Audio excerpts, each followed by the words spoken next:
Guys, and today I wanted to talk about my man, all right? Malcolm Brogdon. Allegedly, he could be the man that could solve all the woes of the point guard position for the New York Knicks. So before we start today's video, I got a new microphone. What do you guys think of it? I think it sounds amazing. But what I really want to say is, guys, do you think Malcolm Brogdon's the answer? I know he's missed, since signing this contract, he's missed a boatload of games, but $22 million for a guy who could basically be a great defensive player who fits perfectly into Tom Thibodeau's culture. Pass first, guy who doesn't really need the ball in his hand to be effective, but also can drop easily 15 to 20 points a night. Now, what would, our guys, the New York Knicks, need to give up for him? I think it would be pretty cheap in comparison to other options.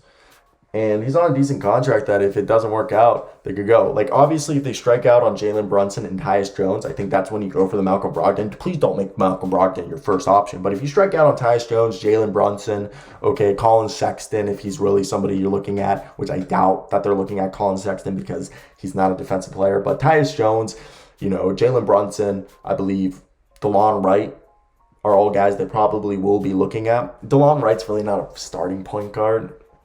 But, look, Malcolm Brogdon.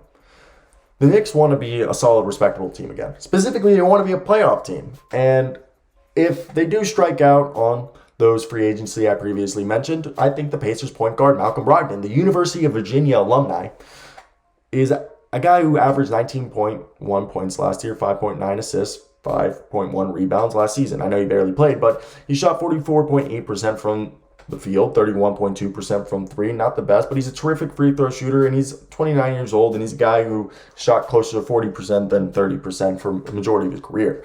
Now, he's a guy set to make $22.6 million next year in the final year of his contract. That's why I think it's a cheap deal. You got him very cheap. You don't even have to give up a pick. You probably could, whose contract would you trade? Because he's available for the right package, and that's a possibility as, Jalen Brunson looks awesome, but I think you could think about it. You look, there's Julius Randle, Evan Fournier, Nerlens Noel. I guess Al Burks is another guy. There's a handful of guys we could look at this roster and think about them trading. I think it'd be very easy. I think they definitely would throw Cam Reddish in that trade. They want to get rid of Cam Reddish. I think nobody liked Cam Reddish, it seems like.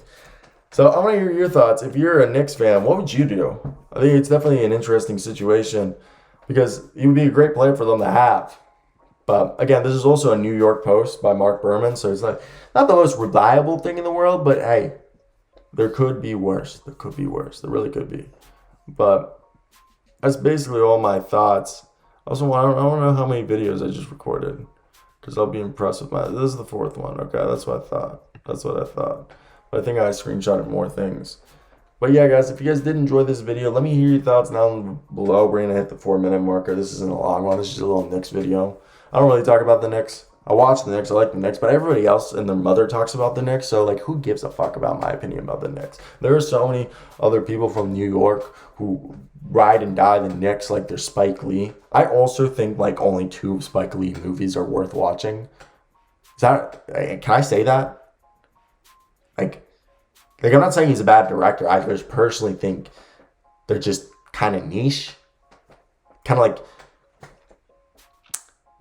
I'm trying to think of another director that's very niche. Like M. Night Shyamalan. I think I've seen one M. Night Shyamalan movie. The rest don't even interest me.